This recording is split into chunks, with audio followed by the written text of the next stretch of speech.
Welcome to Advantage. I'm your host, David Young, and I appreciate you joining me on the episode today. It's really hard to believe that we are almost to Christmas break. I was looking at the calendar this morning. It is December 19th, and gosh, it's just hard to believe that we're about to put the first semester of the school year in the rearview mirror. And I hope it's been a great one for you. Now, the good news is we're coming up on a break. Hopefully, you have a couple weeks at least. Maybe I know some school districts have just a little bit more than that. And winter break is a really good time to recharge. If you've been listening to Advantage for a little while, you may remember there was a guest that I had on here once, a friend of mine named PJ Capozzi, who's a superintendent. And PJ puts out a blog, and he put out a blog post the other day that really made me think. He was talking about the difference. We need to recharge over the break. He was talking about the difference between rest and rejuvenation. And I guess that's something I hadn't really thought about before, and it's really stuck with me. During breaks, it is definitely important to rest.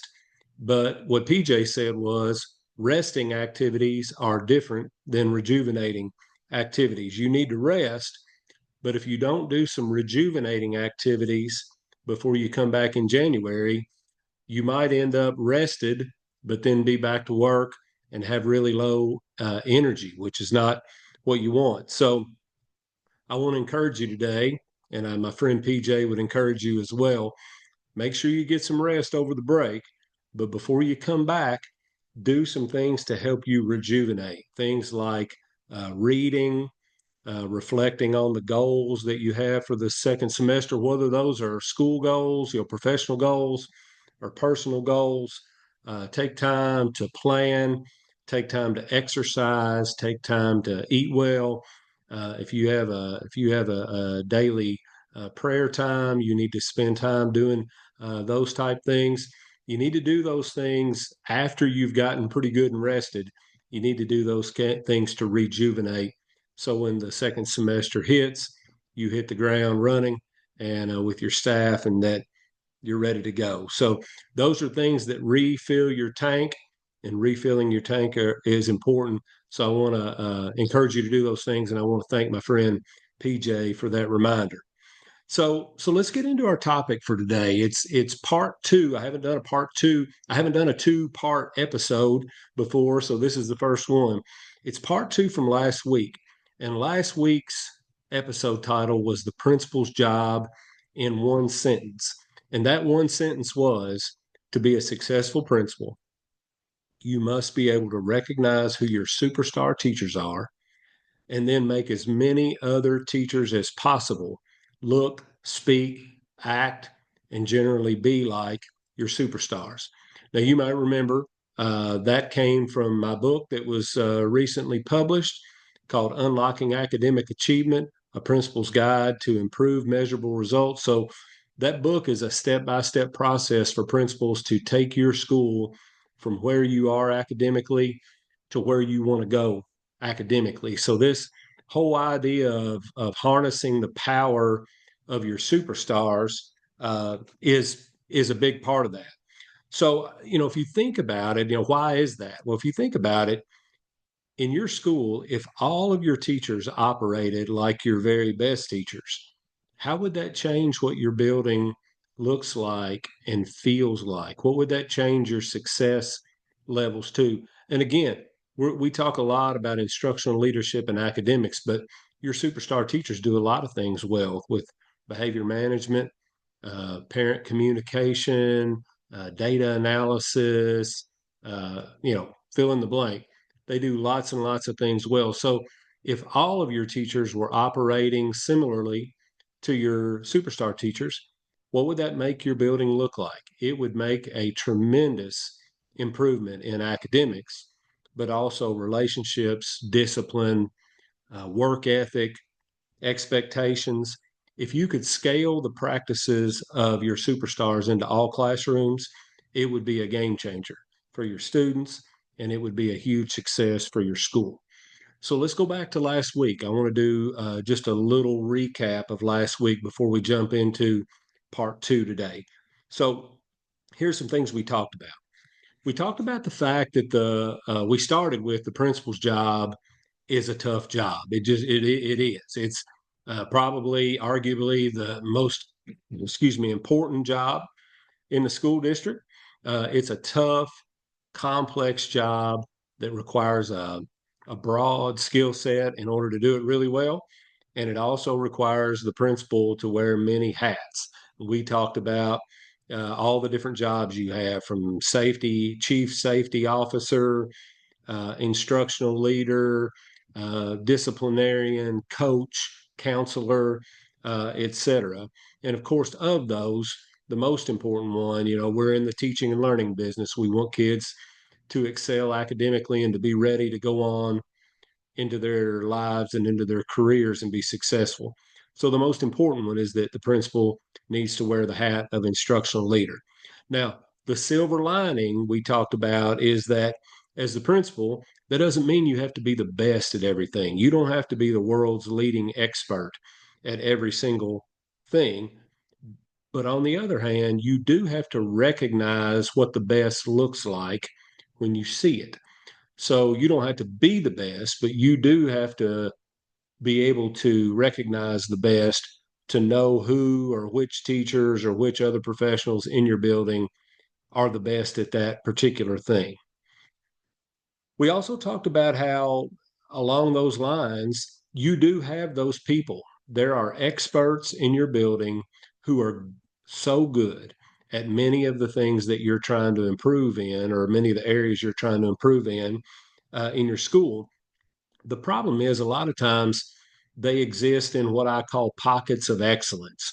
So they are fantastic, but they're sort of an island. They're operating in a silo. One teacher may be excellent in so many areas, and the teacher, there may not be any common threads from classroom to classroom to classroom. There may not be any common threads. There may be few common threads, or the common threads there are may not necessarily be the best practices that are happening in the superstar classrooms. They may be other common threads. So, your goal as the principal is to get the level of expertise out of your superstar classrooms, out of those pockets of excellence, and get those scaled to other classrooms, as many other classrooms as possible across your building. We talked about, when it comes to superstar teachers, what are the 6 criteria that determine what a superstar teacher, who a superstar teacher is. So how do you differentiate between a really good teacher versus a superstar teacher? So we talked about what those are, and that's really important because you have to accurately recognize who they are before you can begin to leverage their talent, their skill, and their influence in order to improve your school. And then the last thing we talked about how superstars, um, they have some unique, in addition to certain characteristics, they have some unique qualities that make them different than others, like their ability. Often superstar teachers are great in their own classroom, but they also can see the bigger picture. They can see what might be best in other grade levels, in other departments, what might be best for the school overall. They're pretty good, even though they aren't a principal or assistant principal or on the leadership team. Many times your superstars can kind of take their teacher hat off and put their leader hat on, and can view the school in a similar way to the way you view it. And that is super, super important. They can also give you, because of that, they can give you some insight on the timing of new initiatives. It's something that you're planning to do. They can give you kind of the pulse of the building and whether it's a good idea to do that particular thing or not. And then if so, is now the right time? And if not, what might be a better timeline? So they have the ability to have some perceptiveness that maybe another kind of middle of the road, solid, good teacher might not have. And because of that, your superstars kind of have they have an innate ability to help you lead, whether that is overtly or whether that is behind the scenes. So having said all that, that was the foundation that we laid last week. So today, we need to get into the meat and potatoes, into the nitty gritty of how do you scale the practices of superstar teachers across your whole building? If your job is to make as many other teachers as possible look like superstars, the question is exactly how do you do that?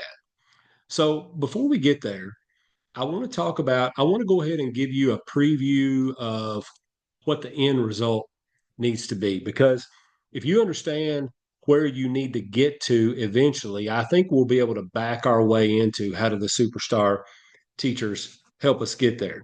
So ultimately, to get the practices of your superstar teachers scaled across your building, your school is going to need some agreements or guarantees. You're going to need some statements that outline how the school will operate, or another way to think of it is some statements that are going to guarantee their agreements, their things that we've all come together around that communicate how we do business here. So if you're at ABC Elementary School, your agreements are going to articulate here's how we do business. Here's what we promise will happen in classroom after classroom after classroom, no matter where a child, no matter which teacher's classroom a child ends up in, we promise that these things will happen. So let me give you a few examples. Um, a few example agreement or guarantee statements might be we will explicitly teach our state standards in every content area. So we're not just going to teach anything. We're not. I've talked a little bit more about a little bit before about textbooks and programs, which are not bad. They can be great resources, but we're not going to just teach what the book says. We're going to teach the state standards. If I'm a math teacher, I'm going to teach the state math standards. If I'm a science teacher, I'm going to teach the state science standards. So we will explicitly teach our state standards in every content area. Here's another one. Because everything's not about content, there's also skill development. We will create lesson activities that foster the development of important skills like communication, collaboration, problem solving, and critical thinking. There are other skills that you could insert there, but another statement would be we're going to create lesson activities that promote growth, student growth in those areas. Here's another one. We will design lessons that include a formative assessment every day.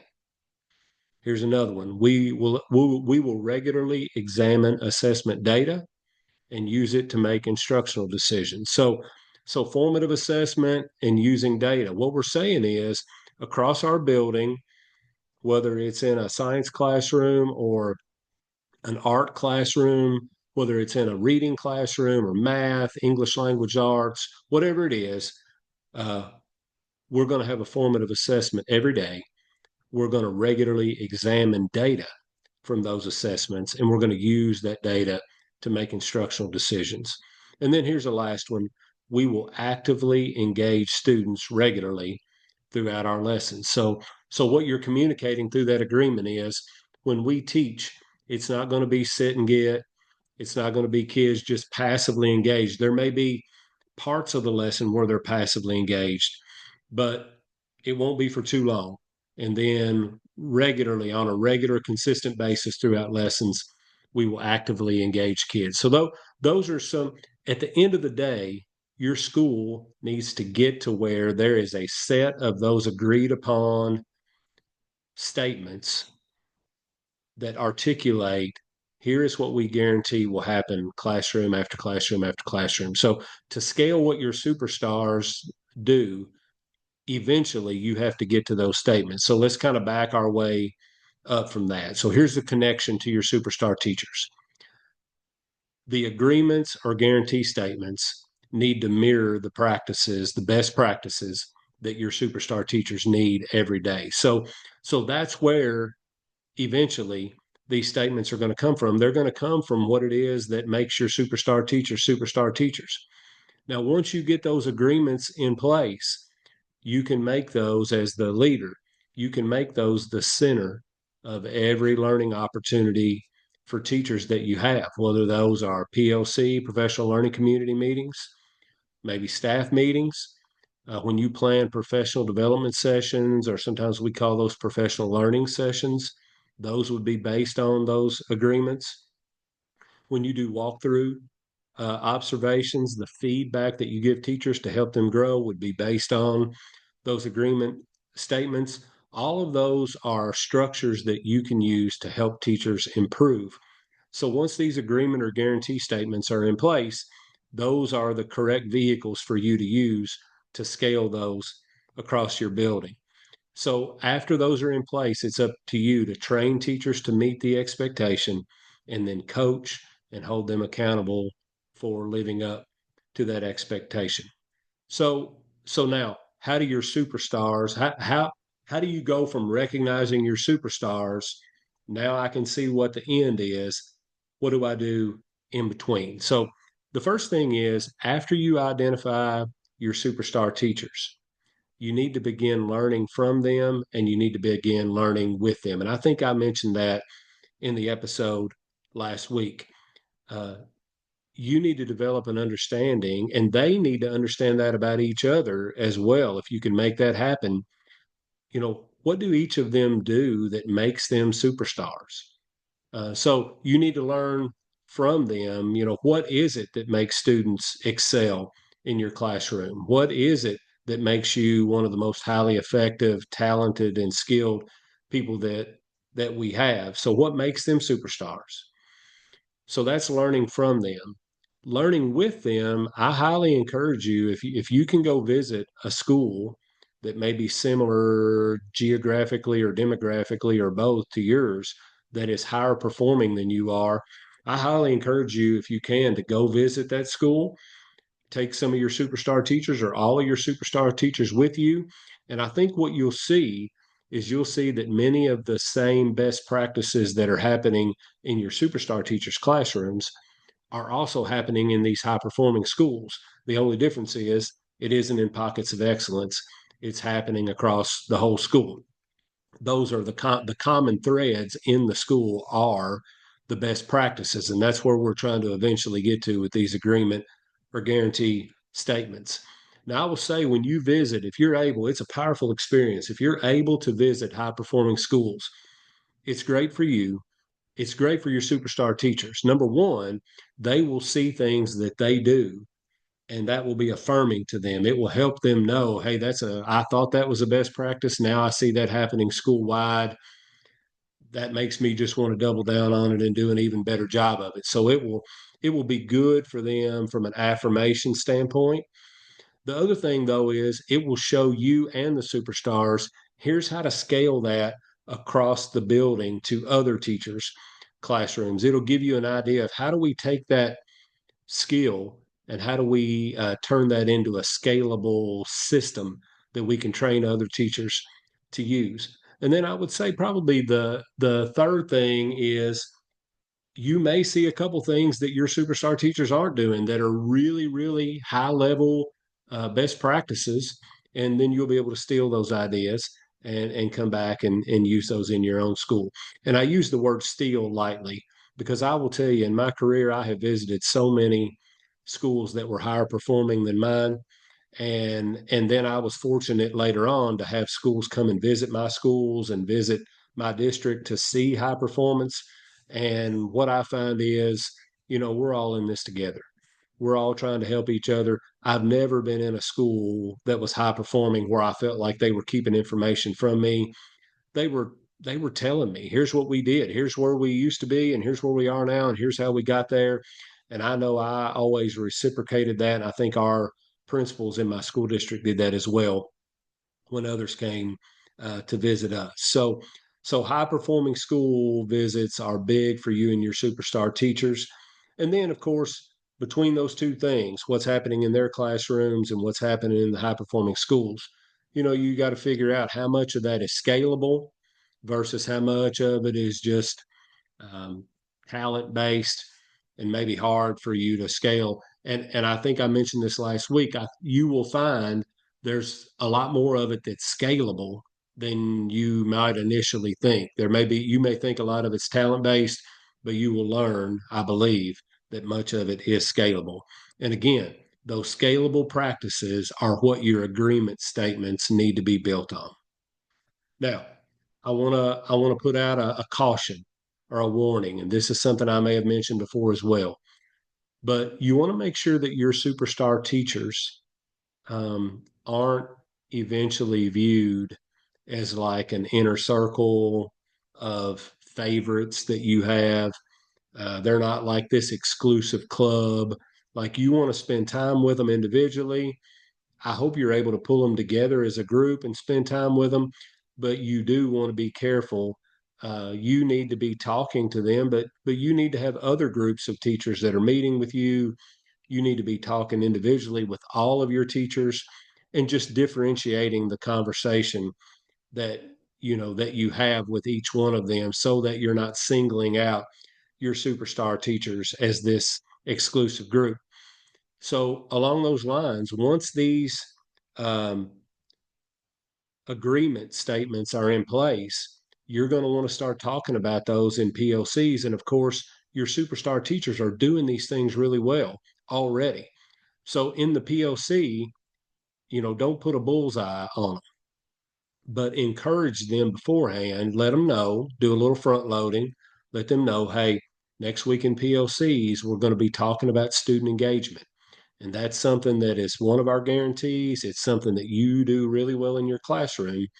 So whenever I bring it up, if you're willing, it'd be great if you could share with the group some things that you do to actively engage students. And then some of your other non superstar teachers will share some things as well. And that's good because you're at the point now where the whole staff needs to start having some buy in of what these scalable best practices that are becoming your agreement statements. You need some whole school buy in on what those are. So, so as you or you need some whole scale buy-in on those agreements. So as you start to get feedback from your non-superstar teachers, um, let that affirm your beliefs on the agreement statements. Let that enhance your ideas. Maybe they'll tell you something that helps you make one of those practices more scalable or helps you enhance it. But don't let the feelings or opinions or the practices that are shared from your non superstar teachers, don't let that feedback change your agreements or guarantees. Don't let it derail any of those because, again, your agreements and guarantees, those statements came from the best practices of your superstar teachers, and that's what you're trying to scale across the building. So don't change it based on that feedback. I mentioned not putting a bullseye on your superstar teachers, but I will say to the point that they're willing, and many times they will be, especially if you can set it up in the right way. Give them opportunities to train their colleagues when you have professional development. If you're trying to get better at active engagement, instead of bringing somebody in from outside the school district, allow one of your superstar teachers or a couple of your superstar teachers who are particularly gifted at that, allow them to lead the professional development, to teach other teachers how to systematically, actively engage their students. So, whatever those agreement statements are, you've got superstars who are experts. Allow them to lead that professional development. And if they aren't comfortable with doing that, just to the extent you can, whenever you can, in groups of teachers, try to give them the floor and just let them share with the group. It's just a way. Look, your superstar teachers, you aren't the only one who knows they're superstar teachers. There are many others on the staff that know that as well. They know how good they are. And so when those superstar teachers talk, many of your other teachers are not going to be jealous. They're going to be listening like, hey, I know she's really good. Let me tune in here and see if I can hear some of the things that she does that make her as good as she is. And then, like I said, kind of to double back, at some point, these agreement statements need to become a finalized set, like almost like a bulleted list. And again, I gave you some examples earlier, but we will explicitly teach our state standards in every content area. We will design lessons that include a formative assessment every day. Whatever the things are that are going on, and I am pretty sure those things are going on in your superstar classrooms, but those are the things that you want the agreement statements to be made of. Eventually, that needs to become a list that is adopted by the school as how we do business, what we promise, what we guarantee we will do in every classroom.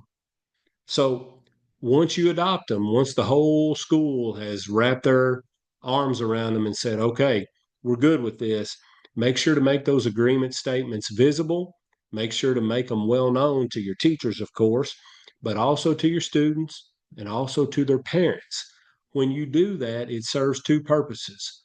For the parents, what happens is they'll hear those agreements and they'll think of them as guarantees, like, okay, you're telling me I have three kids. I have one in third grade, one in fifth grade, and one in second grade. What you're telling me is these things are going to happen in all three of those classrooms. They'll start to pay attention to that. And when they start to experience that through their children, that those things that you all as a school really are delivering on these promises, that will make that parent more engaged. That will make them trust the school more, and that trust will just build and build the more you all deliver on those promises. And that starts to have ripple effects in your whole community because parents talk to each other. They talk to people who don't have kids in the school system, and they say, well, let me tell you about the elementary school, or let me tell you about the middle school. They've got these guarantee statements, and I'm seeing those things happen with my kids, and it's making a difference.